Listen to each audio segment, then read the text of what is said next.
After a few years living abroad for work, I returned unexpectedly, unannounced, to visit my parents and sister, thinking they would be happy to see me. I bought the gift my mother had been asking for and the latest generation cell phone for my sister, who, in a way, has always been more favored by my parents than I have been. And I didn't forget my father either. I bought him a nice gift. But when I arrived at my parents' and sister's house, the door was open. I walked in and heard them saying, "I want her to disappear for good because then everything that belongs to her will be with us." My sister added, "I hope it happens soon." That's when I walked into the room where they were, and when they saw me, they were shocked. Hello, welcome to the Amazing Stories channel. Like and subscribe and turn on notifications. Comment below which city you're watching from. I'd love to hear it, and please leave a heart in your comments. It was early afternoon when the plane landed. My heart was pounding, a mixture of anxiety and longing pulsing through me. After nearly 6 years living abroad, working hard in a foreign culture, in a land where everything was new and at times lonely, I had finally managed to take a long leave of absence. I decided I wouldn't tell anyone. I wanted to surprise them, to feel my mother's tight embrace, hear my father's laughter, and see the sparkle in my sister's eyes when she saw me again. I'd played this scene out in my head so many times that I firmly believed it would be like this. Throughout these years, even with the distance, I never stopped helping my parents financially. Whenever they needed me, I was there, even from a distance. My sister, on the other hand, always seemed to be the center of attention. She was my declared favorite, the one who, even though she didn't contribute anything, always received the highest praise. I tried not to care about it during my adolescence, tried to understand it, to justify it. But some wounds, even if you insist on ignoring them, continue to bleed inside. I decided to bring gifts. For my mother, I bought that expensive china set she mentioned every time we video chatted. For my father, I chose a restored antique pocket watch, just like the one he had in his youth and which he kept saying he lost in a robbery years ago. And for my sister, the latest cell phone launch, which she had commented on in messages with disdain, saying that with her rich sister's salary, she deserved to be spoiled. I thought it was just a joke, but deep down, something in me knew there was something strange behind her words. I hailed a taxi at the airport and went straight to the house where I grew up. As the car turned the corner, I felt a pang in my chest. There it was, the house with its low walls, the front garden still filled with the rose bushes my mother loved so much. The gate was ajar. I walked down with gift bags in hand, my heart racing, a smile barely visible on my face. I didn't know that moment would change everything. As I approached the front door, I noticed it was also ajar. I took 2 steps inside and heard voices coming from the living room. I instinctively hid behind the wall. My father's voice was firm, almost bitter. "I want her gone for good. If she does, everything she has will be ours. The offshore account, the apartment she bought, everything." I felt my body freeze. A shiver ran down my spine. My sister's voice came right after, mocking, "I hope it's soon." I'm already imagining the trip I'll take with her money. My mother, with the same coldness, added, "She won't even miss it. She doesn't deserve everything she has." The room fell into a brief silence, as if even they were startled by the cruelty they had just spewed. I couldn't move, the bags trembled in my hands, those seconds felt like hours. The floor felt like it was about to collapse beneath my feet, but then something inside me rose up. I took a deep breath, swallowed the pain building in my throat, and walked firmly into the room. 3 faces turned toward me, frozen, livid. My sister dropped the cell phone she was holding. My mother paled as if she'd seen a ghost. My father stammered my name in disbelief. There, in that instant, something inside me broke and something new was born. I smiled. But it was no longer the smile of a daughter returning with longing. It was the smile of someone who, for the first time in her life, understood everything. From that moment on, everything would change. Forever, the silence that followed my entrance was louder than any scream. My parents and sister remained paralyzed, as if my mere appearance had shattered their world. I stared at them for a few seconds. I didn't say anything. I just placed the bags on the ground, one by one, right in front of them. My mom's gift, my dad's gift, and my sister's gift. "I brought this for you, I told you, so don't worry. I didn't know you wouldn't be welcome." My sister's mouth was still open, unsure whether to feign surprise or maintain the contempt she'd just expressed minutes ago. My mother tried to compose herself, approaching me with a false expression of joy. "Daughter, it was all a misunderstanding. We were just talking. None of this was meant to be taken seriously," I said, laughing awkwardly. "I hope it's soon," I repeated with a dry smile, looking directly at my sister. "This is just a joke, then?" She looked away. My father pouted and tried to control the situation, as he always did when he wanted to pretend everything was under control. You arrived unannounced, caught everyone off guard. This doesn't change anything, we're your family. You know us, we say things out loud when we're angry. Angry about what? The fact that I'm alive. They fell silent again. Embarrassment filled every corner of that room. I watched them in silence. They were the same faces that had once meant shelter, but now seemed as distant from me as strangers. My sister finally found the strength to speak. If you came here to make a scene, you can go back where you were. Nobody asked you to show up, he said with his usual arrogance. No, I came because I thought you guys missed me. May they be proud. I brought gifts, I came with a full heart, but it was good to hear everything first. I bent down, picked up the gifts from the floor, and went to the door. If I'm going to pretend, I'd rather not give you anything, I said firmly. You don't deserve any reminders of where I was. My mother ran to me, trying to stop me from leaving. Don't just leave like that. You don't understand, we talk nonsense sometimes, but you're our daughter. The daughter you wanted to see disappear, remember? I snapped, looking her in the eye. She backed away. I climbed into the taxi that was still waiting on the street. I asked him to take me to a hotel downtown. During the ride, I stared out the window without saying a word. It hurt more than I imagined. Even with everything I'd been through, with the scars of the past, deep down I still held out hope for a tight hug, tears of joy. I'm so glad you're back. But no, what I found was greed. Contempt. In the hotel room, I sat on the bed with my bag still beside me. I picked up my sister's cell phone, the latest model, and thought about how she always had everything, even without effort. How my parents always put her first, even when I desperately needed attention. I remembered my childhood, the times I was alone on important dates because she had a school performance or a birthday party to attend. I remembered when my parents sold my grandmother's only possession to buy a new car in my sister's name. Because I'd never seen it before, I slept badly that night. Their faces haunted my dreams, and the words I heard echoed endlessly. The next morning, I opened my laptop and reviewed some documents. Between trips abroad and back, I had made good choices. I invested in real estate and stocks, studied, and grew. I was doing very well financially, better than they ever imagined. And the strangest thing was that, even with all this, my only desire was to be loved, not recognized. But something had changed in me. They needed to understand once and for all that I was no longer the daughter who bowed her head. The intercom in my room rang.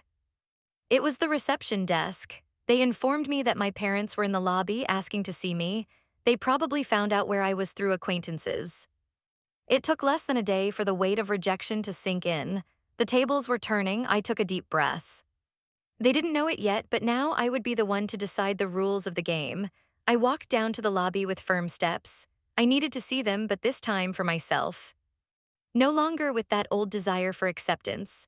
I wanted to look into their eyes, not like a daughter returning with gifts, but like a woman finally seeing who they truly are. There they were, my father, sitting impatiently in one of the armchairs, his legs crossed. My mother beside him, clutching her purse like armor, and my sister standing with her arms crossed, clearly displeased at having been dragged here. Neither of them looked remorseful. The discomfort in the room was more about having been caught than any real guilt. You could have said you were coming, my father said as I approached. And you could have said you'd prefer me to be there with you, I replied, without batting an eye. My mother tried to smile, but it didn't quite reach her eyes. It was an unfortunate moment.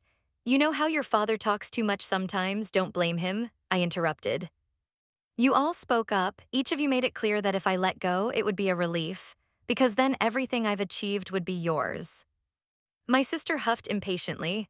Oh my God, are you going to make a big deal out of me now? You've always been like this, exaggerated. You always felt like you were the one being wronged. But the truth is, no one asked you to leave. You wanted to leave, you wanted to live abroad, you wanted to live away from your family. We just moved on with our lives. If you miss being flattered, go find another audience. I stared at her silently. For a second, I saw the spoiled girl who grew up learning that everything would come easy. And it came. Everything was handed to her on a silver platter. She didn't have to work hard to get what she wanted.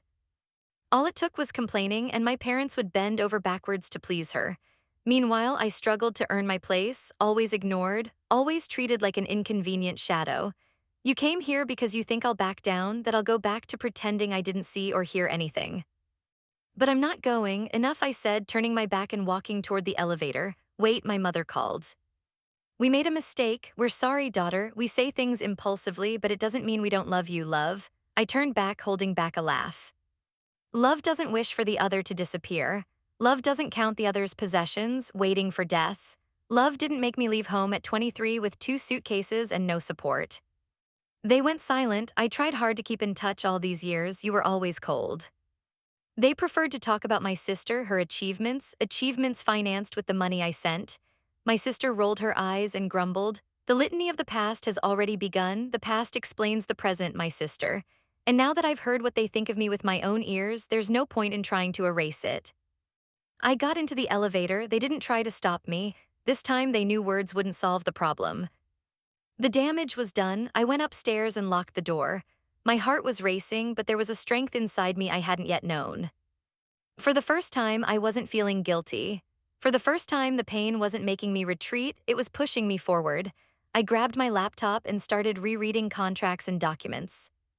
I had 2 other properties in my name in that city. One of them was rented. The other, recently renovated, was still vacant. It was time to give my presence there a new direction. I decided to stay indefinitely, but not to get closer to them.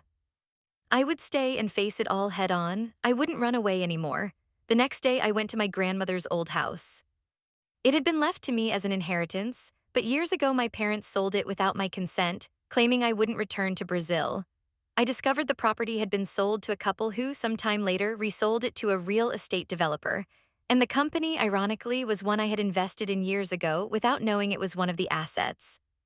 I returned to the hotel with a new purpose. Little by little, the pieces fell into place. My parents not only ignored my presence, they profited from it. They took everything that was mine under the pretense of taking care of me. To this day, they still use my name to secure perks, like financing an apartment for my sister, which they recently secured using my income as collateral even without my authorization. They were accustomed to their daughter never fighting back. But that daughter was no more. In the following days, I began to reorganize everything. I removed my name from everything involving them. I closed the monthly payments. I breathed a sigh of relief. For the first time, I didn't feel obligated to carry anyone's burdens. They didn't know yet, but they would soon. There were days of silence on their part. No messages, no calls. I found it curious or perhaps predictable. When they realized I wouldn't give in, they preferred to pretend nothing had happened. It was as if my silence had been more offensive than any scream. But it was precisely this silence that was beginning to scream inside their home. For the first time, I had broken the cycle, and it was just the beginning. The property manager of the property I had rented sent me an email. The tenant had moved out before the end of the lease for personal reasons. I saw the perfect opportunity. I moved into the apartment, a bright, simple, yet cozy space. I felt profound relief being in a space of my own, away from the walls where I grew up being told I was second best. I focused on remote work and reorganized all my investments. I removed my name from any legal responsibility associated with my parents' CPF. To do so, I had to go to a notary's office. That same day, I stopped in front of their house from afar. I didn't go out of longing. I went out of determination. I wanted to see myself there from the outside as an observer. For the first time, I realized how full that house was of distorted memories. So many nights choking back tears because I felt invisible. So many times hearing my sister called the proud daughter while I was the weird one, the overly serious one, the difficult one to deal with. That same night, I received a message. It was my mother's. We're going through some hardships. Your father had problems at the bank and we need to talk. It's important. I didn't answer. I left it silent. The same silence I always received when I needed it most. The truth was simple. They didn't want to talk. They wanted help, financial help. They wanted the daughter who sends money, who sacrifices, who understands, who takes blame. But that daughter finally was gone and made way for a woman who knew exactly who she was. The next day, my sister sent me a curt message. You're so selfish. You always have been. This is all drama. Grow up. I deleted the message without replying, but deep down, I knew she was desperate. Not because I loved myself, but because privileges were slipping through my fingers. My money financed much more than I imagined. I discovered that some of the household bills were still tied to my bank account. A few days later, my mother showed up at the building's entrance. I asked the doorman not to allow us in. Minutes later, I received a call from reception. Ma'am, she said she just needs a few minutes, that it's urgent. If it's urgent, she should go to the hospital, I replied. Not here, I hung up. I felt a pang in my chest. Part of me still fought against this new version of myself. That girl who, years ago, cried alone because she wasn't heard was still inside, but now she had an ally me. Late that afternoon, I received a notification on my phone. My sister had tried to log into one of my bank accounts with an old password. The access attempt was blocked. I immediately called the bank and they reinforced their security measures. The attempts were becoming aggressive, they were desperate. And only then did I realize something. Everything I'd heard in that room the day I arrived wasn't a spur-of-the-moment phrase. It was a plan, maybe not so articulate, but a real desire. They wanted what was mine. The truth is, I was more useful dead than alive. And now that they realized they could no longer control me, they didn't know what to do with my existence. That was it. My success was a threat, my distance a blow, my silence a mirror. Days later, my mother showed up again, this time with a handwritten letter left at the front desk. I picked it up, hesitated before opening it, but out of curiosity, I read it. Daughter, we meant no harm, we're family.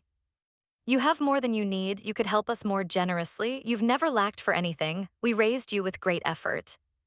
Your sister is struggling, she lost her job, your father and I are in debt, think about it. Your coldness will destroy us, think of everything we've done for you, there's still time to fix this. Mom, it was always the same narrative, the emotional blackmail. We did everything for you, even when all I wanted was to be respected. I kept the letter, I didn't reply.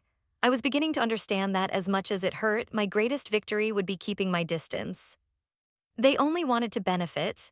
Love was never the basis of their relationship, and now, without the advantages, they were being forced to look in the mirror. And what did they see? A daughter who wouldn't turn back. And a woman who, for the first time, was willing to fight for herself. It was one ordinary morning, while I was drinking coffee on the apartment balcony, that their world began to crumble. The message arrived first on my cell phone, an automatic reminder from the bank, confirming the end of my guarantorship on the apartment loan in my sister's name. Completed successfully, that's what it said. I breathed a sigh of relief. I had signed those papers years ago without question. I did it under duress, like so many other things. Now, after much bureaucracy, I've finalized the process that forced them to support themselves. And I knew exactly what would happen next. Early that afternoon, my sister called, I let it ring. He called twice more, I ignored him, then came the flood of messages, are you crazy? The bank suspended the loan.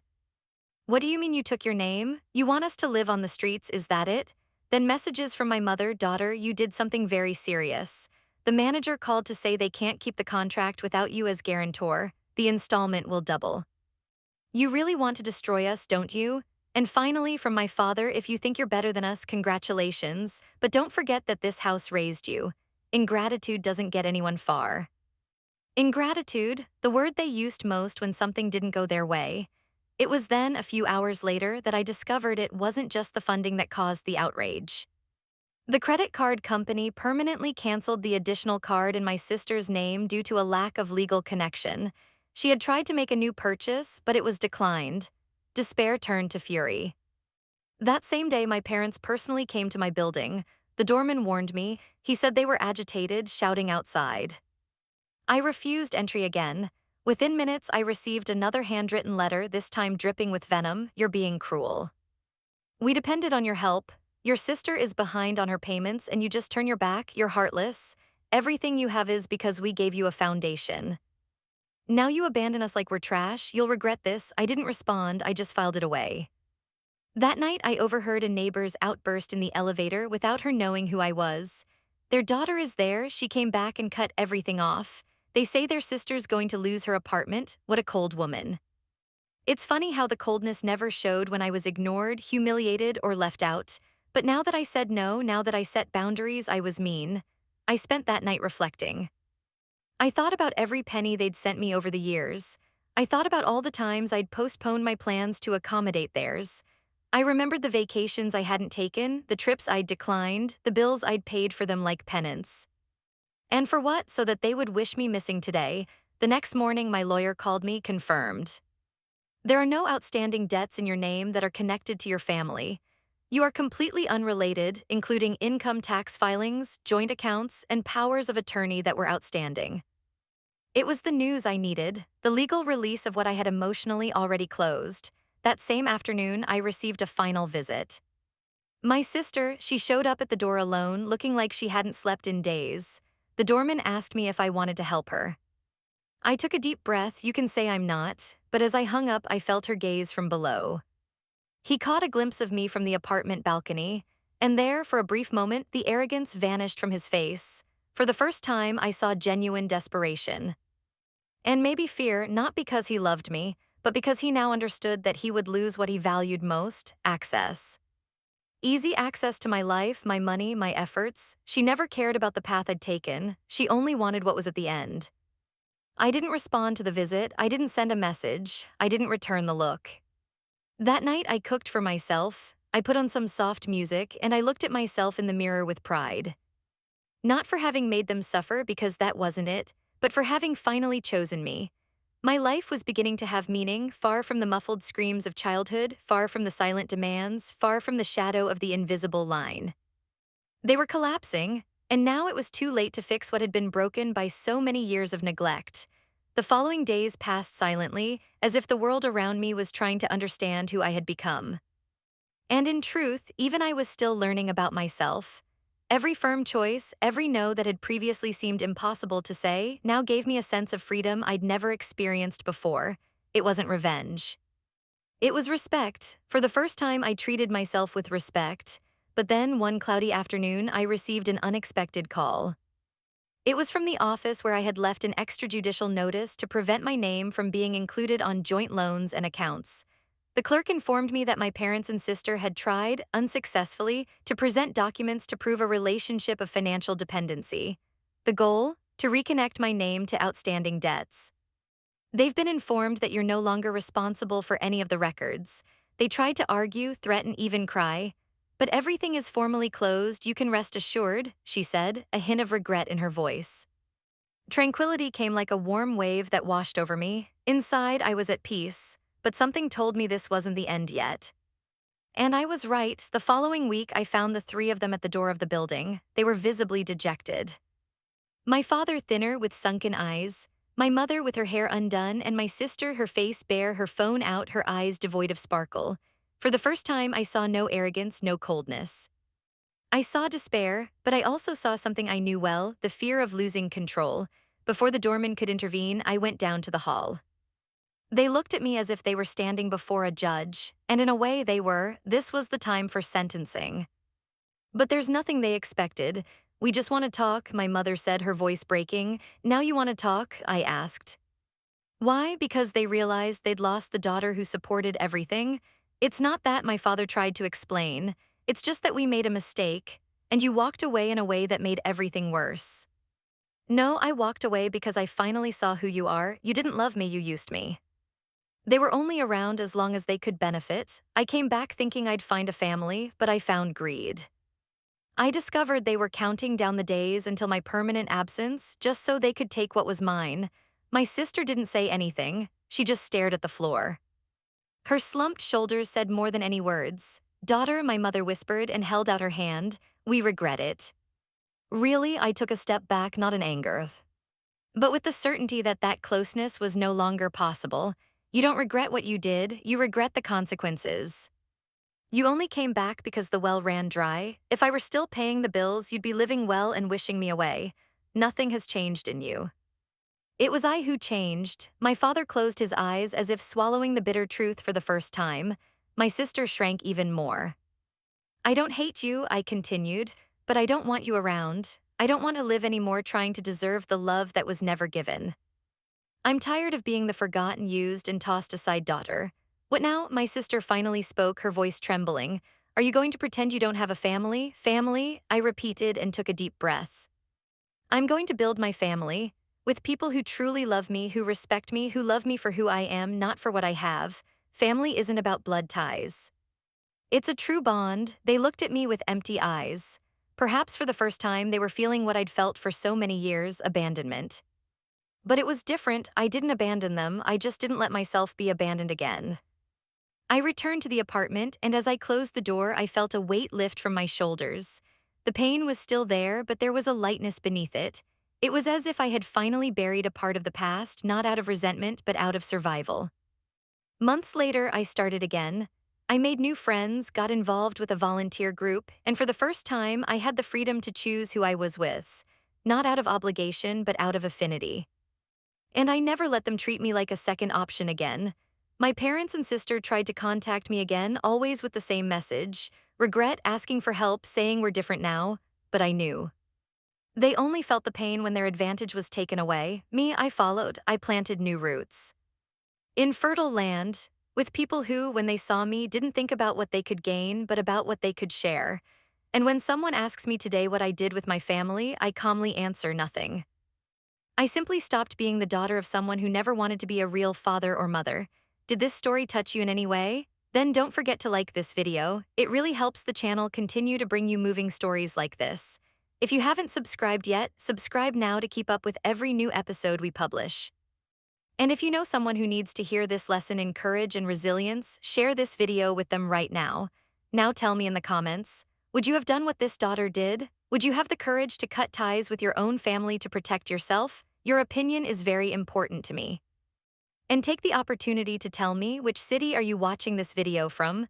I really want to know how far this story has reached, and I'll share it in the comments, leaving a special heart for everyone who participates.